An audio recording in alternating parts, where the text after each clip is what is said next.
touched on this briefly before, so pardon me if I kind of repeat myself in limited aspects, but when one thinks of cyberpunk-style RPGs, one usually thinks, or almost always thinks, of Shadowrun. Shadowrun is a cyberpunk game that is also very heavily magic-based, meaning that there was this event in the future that was called the Awakening, which was essentially kind of a collision of like all these mythological elements with the world of the future. So you had elves appear. You had, well, more accurately, you had basically like mutants. So like at a certain age, you had metahumans appear. So at some age, people would turn into elves, or they would grow up and turn into dwarves, or they would grow up and turn into trolls or orcs. And so you had these really big burly dudes, and you had shorter dudes, and you had elvish dudes. And then you also had cyber technology, because the world had perfected the neural interface, replacing body parts, bionics, biotech. So you could do all sorts of things, like, and it was so cool because you could augment yourself in almost every way imaginable. Like, you could put armor plating beneath your skin so you were like bulletproof, or you could replace your eyes with cybernetic eyes so you could see in infrared and see in darkness, and you could replace your arm with like a cybernetic arm, and you could put things in it like Wolverine blades, or you could have it so where your hand turned into a gun, like almost like RoboCop or like Ghost in the Shell. And you could even like you could connect your gun, or the gun in your arm, to your eyes, and you could see like a targeting scope in your eyes, so you could aim without having to aim, like it was linked that way, like RoboCop. You could replace like your lungs so you didn't have to breathe. You could replace your heart with like a robot heart so you could run. Fatigue was no longer a factor. You could replace your legs with cyborg legs so you could run faster, jump higher, and shit like that. So you had all these really cool things you could do. And I have a bunch of older books. The older books were so much cooler. I love the older... I don't have much in the way of the older ones, right? I have them somewhere. But you had all these books, like, this one was full of guns, this one has full of cyber tech. Yeah, and the older edition had shitloads of these, and this is where I remember talking about this a bit, was you had all these books like Shadow Tech and things like that, that were they were literally shopping catalogs of crazy new cyber tech, and that's where you got the DMSO, where the squirt gun war started. But you had all these books with all this really cool shit, and I remember I always used to like the older edition better, and this is the new edition, and I believe there's a new... Yeah, this is the third, and I'm almost certain there's a fourth, which... Yeah, I know there's a fourth, because it did something that was long overdue. It included the wireless matrix. The matrix used to be, like, when we were thinking of, like, virtual reality and, like, the computers of the future, we always pictured, like, the Lawnmower Man style thing where you'd, like, plug your head into a thing, or, like, Johnny Mnemonic, where you plugged your head into shit and you would download into the computer. So that's what Shadowrun used to be, was, like, you had this little portable... You had, like, a laptop, except it was called a cyber deck. And so you had this thing that was almost like a surfboard that you plugged your head into, and you plugged the deck into the matrix, and you would run around as a little persona and do shit. We hadn't thought of like wireless technology yet, really, so that was how things worked. So the new edition included the wireless matrix and augmented reality. We didn't even think of augmented reality now, and actually this is actually very exciting. Augmented reality, where like, if you ever heard of the Google Glasses, where like Yelp, for instance, the application Yelp. If you had these glasses on, you could see on the street, you could get directions, and it would highlight which way you got to go. Or like if you looked at a restaurant, it would know what restaurant it was and like provide reviews or tell you what the name of the place is, or it'd give you show times. And very futuristic, very cool. And so that's what the wireless matrix is, to where your Decker guy could still go into like the official matrix, like the official internet. That's what the matrix was called.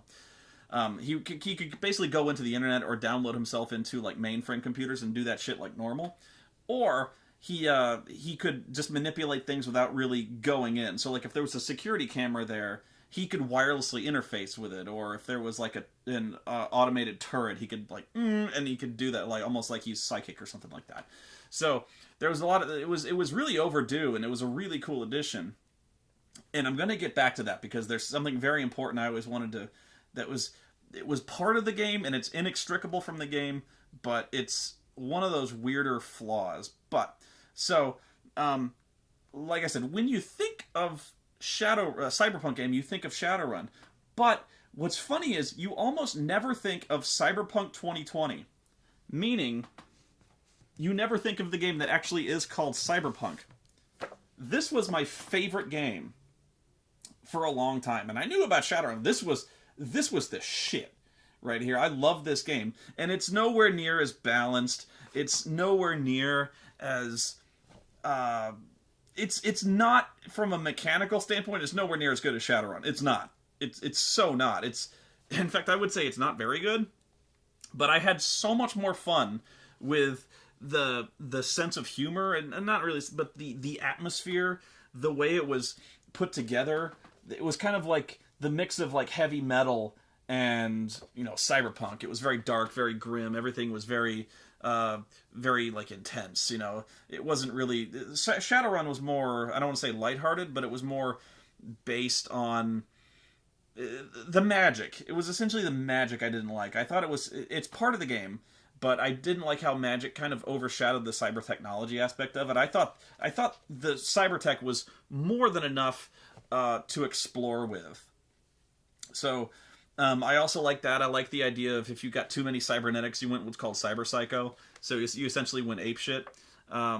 There was a lot to this, and there was a lot more style to this that I liked. For instance, you could, it added nothing, but you could do like fashionable things. Like you could put like glowing tattoos. And you could do this in Shadowrun, but they actually kind of featured it, like glowing tattoos that did nothing in terms of game rules. But there was so much stuff you could do, and there were so much more shopping books. I think that's the main reason why, is you had all these shopping books. They were called Chrome books, and they were really cool. So you had, I think there were 4. You had 1, and then 2, and then 3 and 4. So you also had like the Neo-Anarchist Guide to Real Life. That was Shadowrun. What the fuck am I talking about? You had Maximum Metal. Listen up, you primitive screwheads. Listen up, which was what was this? Oh, it was a DM book on how to start. It was campaign ideas, how to start a campaign, how to run it. So you also had. There was only one setting for it, and again, it was called Night City, which was kind of a lame name for it, but it was a good setting. So you had all these, and it was weird, but I always thought the cybertech was handled a little better, and I thought the cyber technology was cooler, mostly because it kind of came across as more like a shop. It was a shopping catalog, so and it had all sorts. It had like really cool guns, rifles. And it's so... I could honestly flip through. That's the mace hand. You would never get this. But it's like, your fist is on the end of like this big metal cable, and you'd swing it out and punch a motherfucker with your mace hand. It was so cool. You had a cyber liver, so you could drink anything you want, and you'd only basically get drunk if you wanted to. Flashlights in your hand. A voice changer that you put in your larynx, and like you could change your voice to mimic anybody. You could have like an electro whip in your fucking wrist. Magnetic feet and hands. You could skate feet like Batman. You could put things in your fingers. Like if you had a cybernetic hand, you could have cybernetic fingers that did all sorts of shit, like a Zippo lighter, or like even a one-shot Derringer gun. You could fuck with people, or lockpicks, or razor blades, or ones that sprayed mace. I could go on, and I will. In fact, I will. You had cars, you had motorcycles, and they were so fucking cool. Wow. Diving suit, speed holsters. That was so cool. Portable drum kits, which are commonplace now, but yeah, and I'll actually get to that, where you'll see things in here that are actually commonplace now, which is really, it's gonna be funny, trust me. But I want to get through more of these cybertech things because they're awesome. Hang on. You also had it also did a fair amount to like establish companies. It was also kind of like, it really smoothly integrated defining what the major corporations were, because you got a feel for like what style of things they would do. So like certain companies didn't make exclusively guns, or certain things did cheaper stuff, and there was like ads that would kind of tell you what they were all about. There would be, it would define software. It would give you places you could go that would sell these things, like, you know, maps of certain buildings and things like that. So it was actually rather elegantly organized.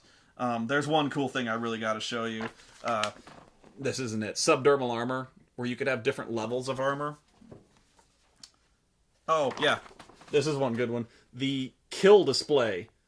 Basically, you had a little computerized tattoo that you could program with any number you wanted, but it would show you how many people you'd fucking killed. Which, now that you think about it, is kind of cheesy, but it was, you know, you could have a watch subdermally implanted in your wrist. Vampire teeth. You could have, for less obvious armor, you could have what's called skin weave, where essentially they would weave your skin with Kevlar. Oh, such good stuff. Hang on. Getting there. Arm deck. Computer on your wrist. Ooh, high tech. Come on, where is it? Where is it? Where is it? Am I all... Oh, this is all... Man, this wouldn't have much cyberware, but it had a lot of guns. Getting there. There's so many cool things. I know I'm just reading a book in front of you, but it's worth it. You get to have the bug eyes. Why? Don't know. You could have supersized arms because they're big. You could have auto injectors. You could have needles in your arm you could inject people with. Dirty trick, but fun. Let's see. Here's the one I wanted to do. The chainsaw arm. It's a chainsaw arm. Fucking Shadowrun didn't do that shit. Maybe they did, but not. And so, the Shadowrun did this too, and actually Shadowrun did this better. But they, in some of the items, they would have like message board postings that would talk about the items, and so it's called the chain rip. And so the quote is, it's two guys. The first one says, "Chain rip? Oh yeah, just go right on ahead and advertise the fact that you're a raving lunatic who doesn't care about splattering blood all over 20 witnesses who can positively ID us." Second guy, "But it's so cool. You would so get the chainsaw arm." So you could... Because seriously, like, you just want to be that guy who, like, fucking cuts up an entire room full of people just so the reporters would get to it, and on the news, you would see, like, fucking Texas Chainsaw Massacre. Because you'd be like, that was me. You know you'd do that. Of course, all sorts of swords, because when you're in the future and everyone has guns, you're gonna carry swords, because you're like Blade. Okay, yeah. So yeah, these books were like, it was a mixture of everything. So, but it was really great shopping material. Oh, there's one more. Where's number 4? It's so cool. Anyway, you had, damn it. Oh, you had BioWare. Not the company. The stuff like you could replace your organs with shit. Oh, this is gonna bug me now. But you also had various adventures. You had all sorts of setting material, and so it was one of those modular type games that almost every book you bought was like not necessary, but very interesting to integrate. You know what I mean? It was you never felt like you really wasted your money, because you'd always looked forward to flipping into one of the Chromebooks or one of the equipment guides, and it was always something to build to, you know, like I want to do more jobs so I can buy the fucking chainsaw, or to get this, you know, you'd see this big dirty hairy gun that fired like 50 caliber. It's cyberpunk. You're going to do this. And so everyone is kind of tweaked out in their own unique way. And that was part of the fun, was a lot of people did, but you didn't want to be like just kind of the trademark stereotypical dude with the Wolverine claws. A lot of people did that and they were cool, but a lot of characters kind of come out samey. So you always wanted to, like, the bug eyes. The bug eyes do nothing for you. They're basically cybernetic eyes, but you wanted to do it because it looked cool. You could draw your own little character concept, and drawing your character was a big part of the fun. But character generation in games like this, where it's all, you build your character from the ground up, was always so cool. And it you were shopping. It was like this wish fulfillment thing where like you'd like to, if this were real, if we had this available at us, you'd have so many options to like, what would you do? So you always had these visions of what really cool characters you'd want to build if you were like this criminal guy and you could replace parts of you and things like that. So Cyberpunk was the tits, man. It was so fucking cool. But the thing is, for one, it wasn't balanced as well. Shadowrun, for a long time, and they changed it and I didn't like it, was what they did was they used to do this thing called priorities, where it didn't used to be point buy. Point buy being you had like 200 points and everything you bought cost points. And so like if you wanted higher strength cost points. If you wanted money, that cost points and things like that. And it's a lot of games do that. It's fine. GURPS is one of the best RPGs out there, and it's point buy. Beautiful. But for some reason, there's games out there that have kind of unique character generation systems, and Shadowrun was one of them. Deadlands is also one that used to have a really cool character generation system, not balanced in the slightest. In fact, it was this thing where you had a deck of cards, and your stats were generated by the cards that you drew. Very cool. And then they went point buy. Shadowrun in the early edition, I love this edition over the new one. Nothing wrong with the new one, but I like this one. What that would be was you had what's called priorities, and I can't remember if you had 4 or 5. Hang on. And so what you would do is your priorities were things like, oh, come on, where are they? Getting there. Where were they? I'm sure there's a guy like, don't you fucking know already? Okay. So, you had... Where are they?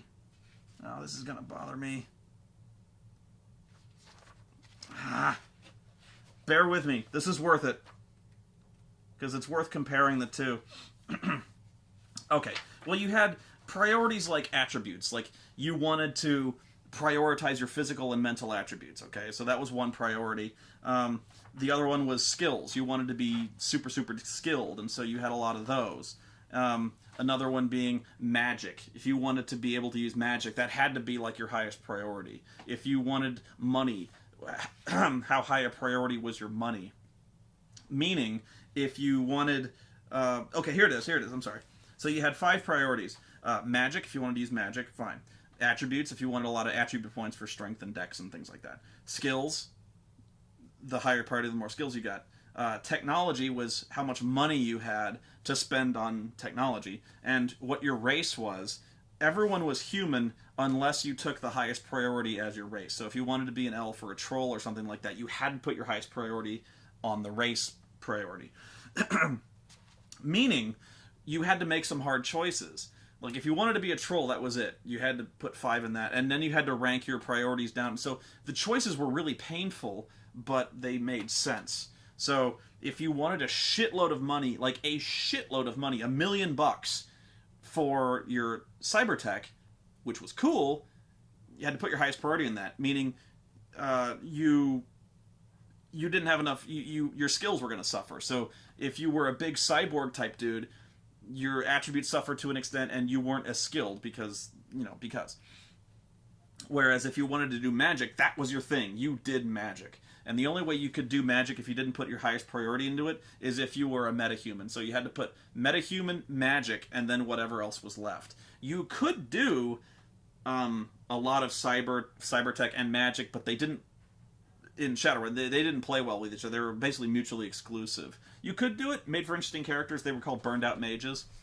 But, there's that. So the priorities, I loved this. And they did do in 2nd edition, they eventually changed it to point buy. There was like an advanced book. And in 3rd edition of Shadowrun, they made it almost exclusively point buy, I think. And in 4th edition, I know that if there was a 4th edition, I'm almost certain they did that. And, yeah, okay, so Cyberpunk did this thing where you essentially chose a role, and so there were a few... I hesitate to call them classes, but they weren't, but you had to choose one. And so This is a really embarrassing picture. But there was a class called a rocker boy, which is essentially a rock star. And so they what they would do is they had the special ability where they could essentially form a mob. So that if they held a concert, a mob would descend around them. There were solos, which are essentially the street samurai, the soldiers, the mercenaries. Net runners, who were the computer hackers. Techies, who were the nerds. Medias, who were news reporters of the future. Cops, you could play a cop. Fixers, who were the guys who know people, the highly skilled, charismatic people. Nomads, the guys who kind of, outside of the city, so it's kind of a nuclear wasteland. So it's a lot like Thunderdome out there. Although, I mean, even in Cyberpunk, they can't get beyond Thunderdome. So there's that, and there's also corporates. So they all had their special abilities. Like fixers, if you want to find someone who knows something, that's what a fixer does. A rocker could form a mob.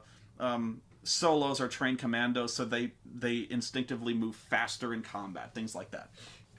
So there was that, and they also the tech was cool. The skills were kind of cool. Another thing that I really liked, and this was not common, was called the life path, where you would roll your background up and give yourself a backstory that was kind of random but still cool.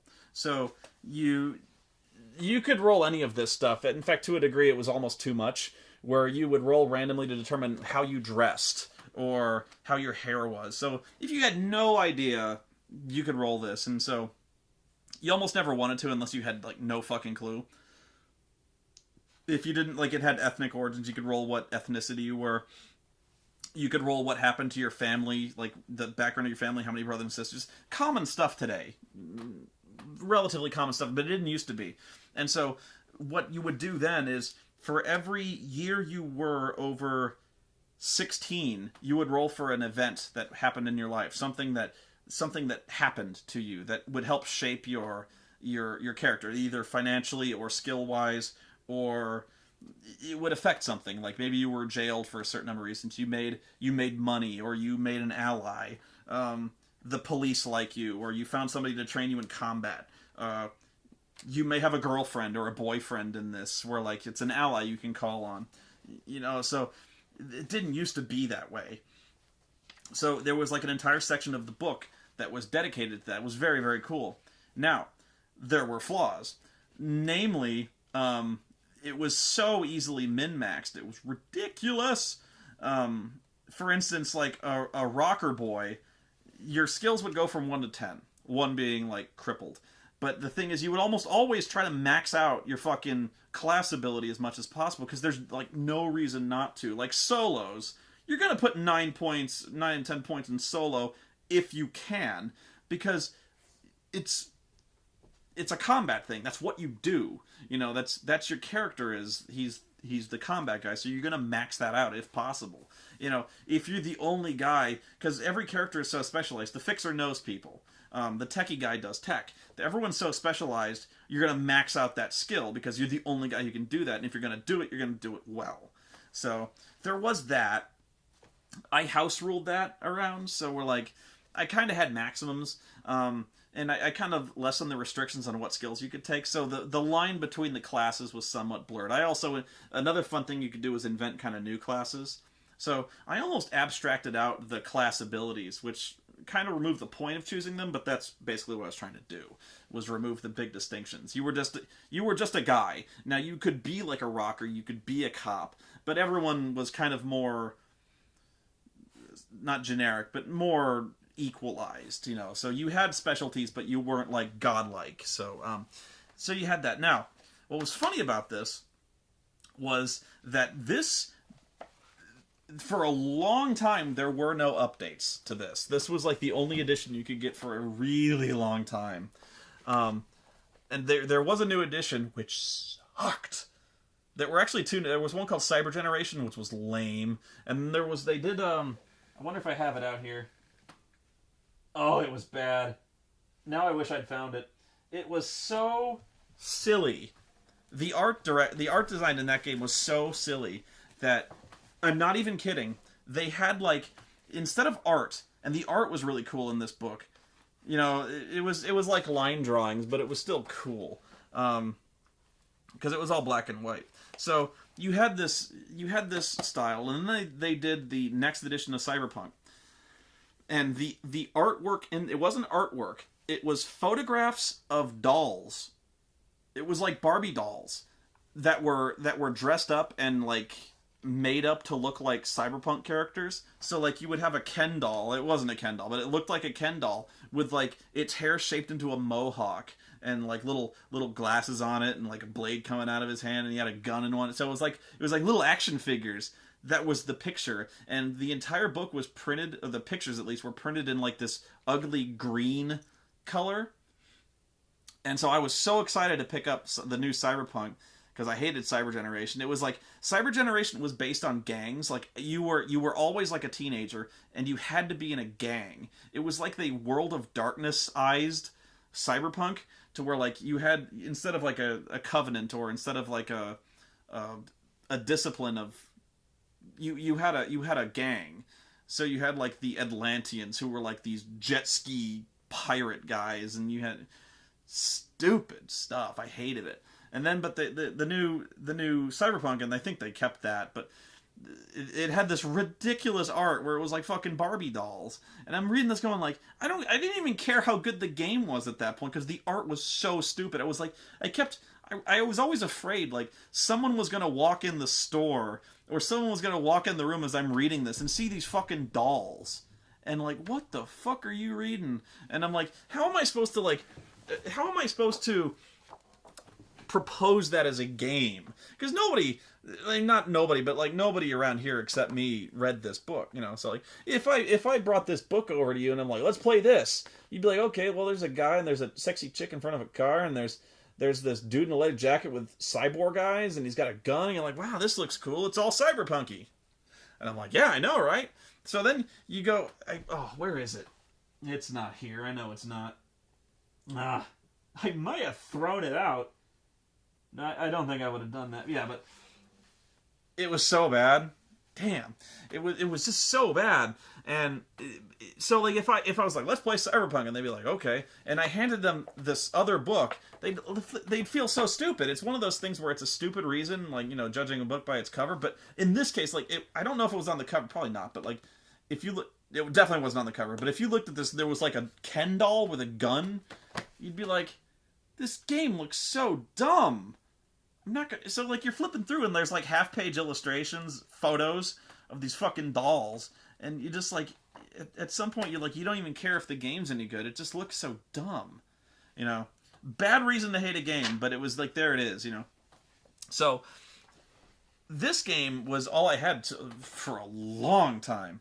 And I would always play Shadowrun. Nothing wrong with Shadowrun. Loved it. But I always wanted to play this. And so every time somebody suggested, like, what game do you want to play? I'm like, Cyberpunk. But the problem was, even I didn't realize until I played this, like, probably 6 years ago, that this game had aged so poorly. It's hilarious. Meaning, some of this technology that's listed here is... It's been obsolete for years. Like, this futuristic tech that they're like, oh, this is going to be so cool in the future. In 2020, we're going to be able to do this. Classic example. Cell phones. This was printed in... oh, come on. I can never find something when I want to. It was early 90s. 1990.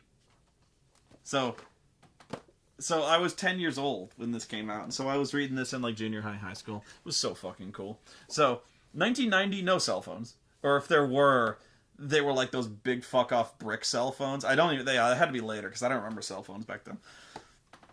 But yeah, this game was like, in the future of 2020, we'll be able to carry phones with us. We'll have them in cars. And so, like, they would have these things where, like, you would carry phones around, but they're like, but this is going to be such high tech that it's going to be so, like, so, not rare, but so difficult to achieve, and so cool and awesome, and, you know, it's this huge advantage, being able to communicate with someone away from a landline, that it's going to cost so much money. And so, like, you had to pay by the minute. It was like a 900 number. And, yeah, let me read the... Okay, I found it. Oh, where's... No, I lost it. Come on, cell phones. Here. Okay. Cellular mini phone. So, let me see. Low impedance communications. Cellular phone. Communication on the move. Anywhere within reach of a radio telephone transceiver network. There is 100... They called them Eurobucks. $100 per month service charge. Which... It's pretty close to what I'm spending now that I think about it. No, but like... let me see if I can find the listing. Yeah, okay. A mini cell phone. A normal cell phone costs $400. A mini cell phone cost $800. A small one that you could like carry in your pocket. It was $800. Now, honestly, I don't know how much a cell phone costs. I'm guessing around $200-300 for a really good one, anyway. And the thing is, though, whenever you get a new contract, you essentially get a phone for free. So, like, you're locked into a contract, but they hand you like an iPhone. I don't even know what an iPhone costs. I've never had to buy one. You know, I get one with a contract. But there's also I forget they charge you by the minute. Okay, cell phone service $100 a month. Standard phone service $30. Wow. Okay, that's the second thing that I'll get to that. But yeah. Now that I think about it, it may not be that dated, but yeah, their cellular mini phone was like the size, was about the size of cell phones, like in, I can't even remember when but like, those big like clip phones that were about the size of like an oyster shell. That was your mini cell phone in 2020. And what's funny is the costs are actually somewhat close now that I think about it. Like, they're not $800, but like, you know, probably around $200-300. But yeah, I remember they also charge by the minute, and that's the other thing is they did these things called data terms. So like in their vision of the future, on like every street corner they had what called data terms, which are like computers that you didn't have to be at home for. So like you'd go outside and almost like in museums, you know, like in a museum you'd go there and you'd tap on a screen, it would tell you all the shit about what's going on. So like they would have these computers on street corners that you could make calls from because you're not at home, or you could like read the news, or you could get directions to a place, you know, anything you could, like basically like let's say you had a, you know how like there are things like that, like if you go to a cyber cafe or stuff that you would look up on your phone while you're out there, like restaurant reviews or the news, watching video or stuff like that. Stuff you had to do to get around, or hailing a taxi or something like that. You know, you'd use an info term for this. So it'd be like this big concrete pillar that you type shit into, and that cost $1 a minute. So I always loved that. It was so the way it spoke of these pocket computers. Laptop computers. That was also big. Like, that was black magic back then, was the laptop computer. I'm sure they existed in some degree, but they were probably like these big, like basically like a PC tower that you would just like tilt over, and it had like this screen, you know. You remember when I asked if laptops ever had floppy disk drives? Apparently they did, but they were about the size of a Volkswagen, you know. So you had these huge laptops, and they had portable disc players you could carry with you, video boards, what the fuck, hologram generators, which we don't have, or at least not to any significant, digital cameras about the size of a pack of cigarettes. That's pretty close. What does a digital camera cost? Personal electronics. Okay. Holo generator, $500. Digital recorder for voice. Yeah, an audio recording device about the size of 2 paperback books stacked flat. $300. That records nothing but audio. Digital camera, $150. Actually, I have a Kodak that costs more than that. But you know, actually, how much is it? About the size of a pack of cigarettes. Okay. Sometimes it's on the ball. Sometimes. Videotape, $4. digital music chip, because in the future music will be on chips that you plug into your computer. It won't. There's no. Again, we had no concept of cloud computing or downloadable music. No, it was on chips because things get smaller. There's discs and then there's chips. Drum synthesizer, electronic keyboard, $900. Amplifier, $500. There was amplifiers back then. Fuck you. Tape players, $40. Wow. Rope, $2 per foot. Med scanners though, $300. Med scanners only. Let me see. Med scanners about the same cost as a digital recorder. Exactly the same cost as a voice recorder. $300. So a tricorder, a medical tricorder, or a thing that records voice. I don't know. Let's see. Day in the hospital, $300. Yeah, right. Yeah, what kind of world do you live in? The future? Please. Kibbles. Spray skin cryo tank, $100,000. So yeah, you've got all this funny stuff where like smart goggles can be outfitted with chips to give you 4 cyber optic options. So a lot of the future speak is really stupid, and the tech, but the cyber technology holds up because nobody has chainsaw arms, or at least I fucking hope not. But you had all this stuff, but the portable electronics was something that I was really got a kick out of.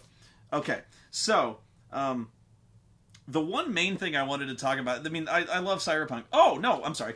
So even though I've completely slagged on the new edition of Cyberpunk, and I've kind of slagged on this one, it's still like one of my favorites. Not my favorite, but I love this RPG so much, and I guess it's just purely atmosphere, the background, nostalgia. You know, I've actually played way more Shadowrun than I have of this, but the big thing was I just got a press release from this company called CD Projekt Red, which is it's a software development company. They made The Witcher, Witcher 2, a lot of other games, but I like CD Projekt Red because they gave me beer. They gave me really good beer. I don't even like beer, and they had good beer, so that was it was great. And so they were, when I saw them, they were announcing The Witcher 2 on Xbox. But I got a press release from them announcing a game called Cyberpunk 2077, which looks now there's no gameplay footage for this game, but when I saw the word Cyberpunk 2077, I squeed. I don't squee over anything, and I squeed over this. So it's this logo, and it's like, it's a 2077, and I'm like, so like it goes, we have this media page, go check out this fucking media page, and there's this really cool trailer, and I love the music, and there's this chick on there with like blades coming at her. You gotta love the arm blades, and she's got like cyborg eyes, and she's got a bulletproof fucking skull, and she's like surrounded by dead bodies that she's cut up with her fucking arm blades, and it's so fucking cool. I love this shit so much. And so like it's like this 2-minute trailer, and I love it. I want to know everything there is to know about this game. I don't care if it sucks. I'm gonna buy it, and it's not gonna suck because it's Cyberpunk, and there's no action figures, at least I hope not. There's not gonna be action figures, I gotta hope, because CD Projekt Red I like them because talking to them, it's clear that they're nerds, and they're guys like me, and they love this fantasy shit, and they love RPGs, and they want to get it right. So they're big on plot because they do The Witcher. You know, they're big on graphics. But they're big on like an immersive, fun gameplay experience. And trust me, a lot of software companies aren't into that. So I'm huge fans of those guys. And you know, any project that they take on, I'm at least interested in. You know, so yeah, I'm really excited about Cyberpunk 2077.